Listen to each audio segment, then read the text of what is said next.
allow myself to introduce myself, Austin Powers.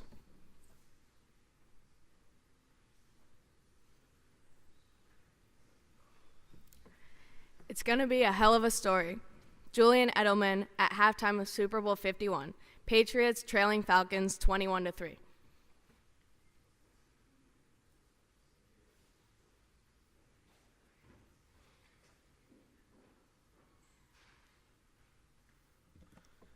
It's only game.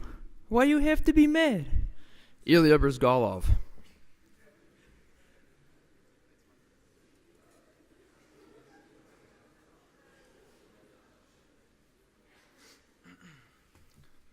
Wow. Janie.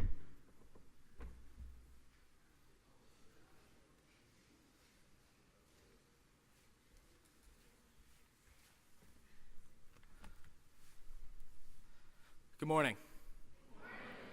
My name is Ryan Janeshill, and I'm a sixth former from Farmington, Connecticut. You all probably just know me as Janie, or simply by my last name. And you're probably asking yourself, Janie, is this Chapel Talk only going to be about sports? My answer to that question, surprisingly no.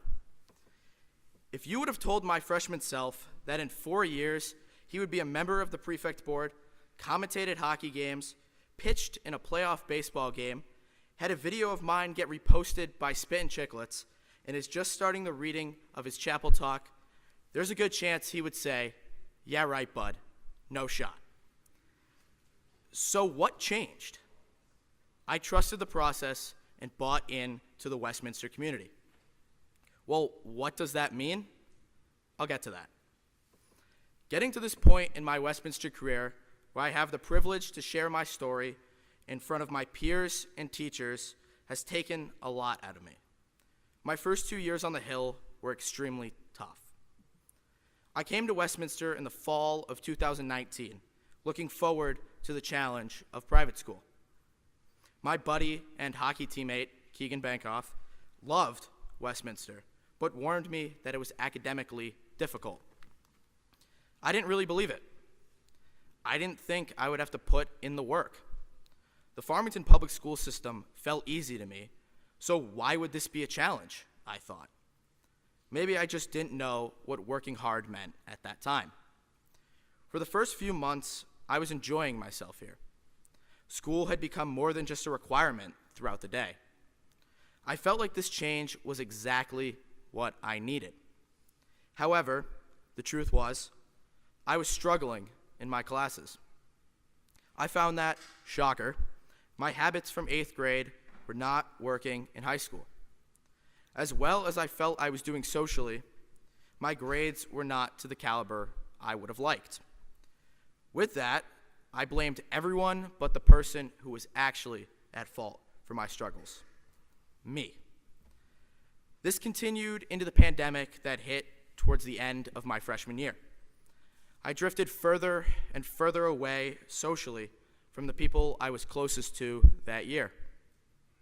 That summer, I barely talked to anyone from Westminster, as I was more comfortable surrounding myself with people from outside of school. When we returned in the fall, I noticed a major difference in how I interacted with people. I felt like I was starting from square one again, feeling like I was a freshman who knew nobody and nobody knew.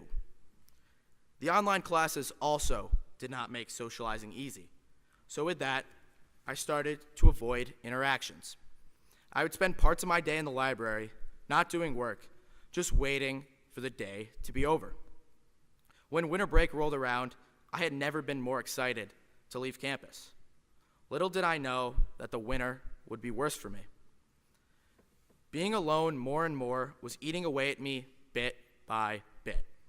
Every time I thought about trying to reach out to someone here, I would get scared of what people thought of me.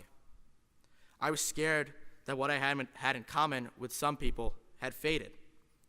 Those two factors always stopped me from reaching out to people and seeing what they were doing. When we got back in January of 2021, I started eating alone, walking to hockey practice alone, and leaving campus right after all my obligations were done. I felt totally and unequivocally alone. This all culminated around mid-February. A Saturday online class was unfortunately routine at that point. I had an Algebra 2 test that day, and I had convinced myself that I was prepared, even though I had put in very little work and had no extra help. Honestly, I was not prepared.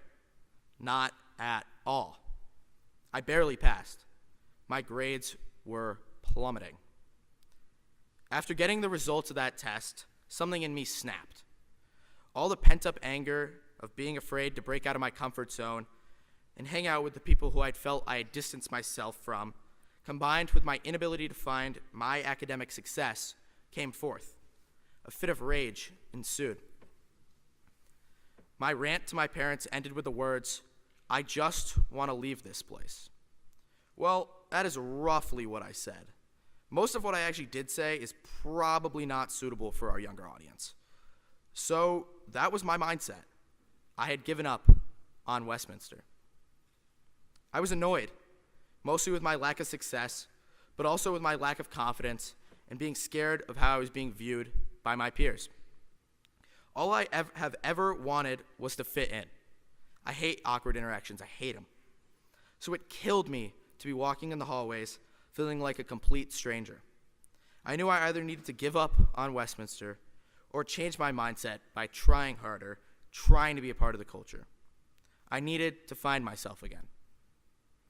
My parents sensed something was off with me, and I'm very thankful they did. They scheduled me weekly therapy appointments, essentially giving me a person to express my frustrations to and get some advice from. Dr. Emery helped me immensely. He gave me focusing techniques for class and some advice about being more social. He helped me explore why I was feeling the way I was and how to overcome that. I am eternally grateful for the help I was giving during some of the lowest points of my life. I returned from spring break rejuvenated. When baseball season rolled around, I was way more social, connecting with the group of guys we had that year. The way I was accepted by my teammates and the idea that we could be something greater in the future kept me at Westminster. And I think it's safe to say that that is one of the best things to ever happen to me. The summer after my sophomore year, while recovering from yet another Bruins second-round playoff exit, I thought back to what I was told freshman year by my parents, which stemmed from a phrase they had heard from other Westminster parents. You have to buy in. Trust the process. If it doesn't work out immediately, that doesn't mean you should write it off. So I came back from my junior year, and I bought in. I bought into trying harder in classes. I bought into being more social and stayed longer on campus after classes ended. I fully immersed myself in life on campus, and I put in total effort in my classes, the same thing I should have done in September of my freshman year. My confidence grew, and with that, I took more risks. I applied and was accepted into John Hay, something I most likely would not have done if not for some encouragement. Even though I was very nervous, I agreed to do color commentary with Ben Mihaljevic for the Brunswick hockey game in December. I've watched our game introduction back countless times, and I appear to be too terrified to look right at the camera. But that experience is something I will remember for years to come and will definitely be using when I make my pitch to ESPN that I should do color for their production of the National Hockey League. When the spring baseball season rolled around, I was a vocal leader for the boys, trying my best to keep the team energized from the bench, and was ready whenever my name was called to give Was some innings in relief.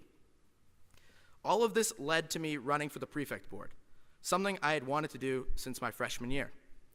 This was one of the biggest leaps outside of my comfort zone.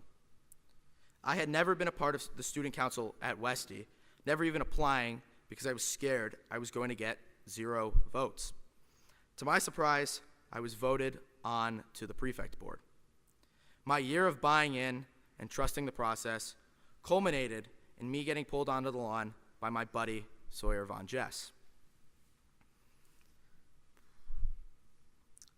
I wrote this speech at 3 in the morning on June 26th, 2022. A mere 7 hours earlier, my best friend's life was tragically cut short in a car crash. Luke and I grew up together. We had been neighbors since birth, and our mothers became close friends over the years. His death caused me to really reflect on how I got to where I am. I knew that one of the fondest aspects of our friendship was how Luke introduced me to hockey. Without the first time, I put on a pair of his old skates down at his backyard rink, stumbling around while holding onto a purple chair. I would never have fallen in love with the game. I would not have played growing up and would not have made so many friendships with teammates. Hockey drove me to look at private schools when it became time to think about high school. Hockey led me here. Luke led me to this point in my life. Without Luke, Ryan Janeshill would not be at the Westminster School, standing in front of you all today. Every time I step on the ice or the field, I think about how much Luke has done for my life without even knowing it. I just wish I could have told him this before he passed. At one point last year, I had bounced some ideas for quotes for this talk off him. Many of the ones we thought of were from hockey videos that we watched as kids. One of his favorite quotes was the one from Ilya Bryzgalov, the one that Murph read. "It's only a game. Why you have to be mad?" I know he's listening to this speech from above. Luke, that quote was for you. I miss you, brother. So I leave this one final message to everyone. Trust the process. Buy in. Everyone here has a reason they applied to Westminster, and everyone especially has a reason that they are sitting in this chapel right now. It might start rough, and it may not always be smooth, but the memories created at Westminster when you fully embrace this community and immerse yourself in all that it has to offer will carry you through difficult times. It took me 2 full school years to say I was fully a part of the Westminster community. This community will give back to you as much as you put into it. Trust the process. Buy in. Make yourself a full participant in this community. It certainly worked for me. Thank you.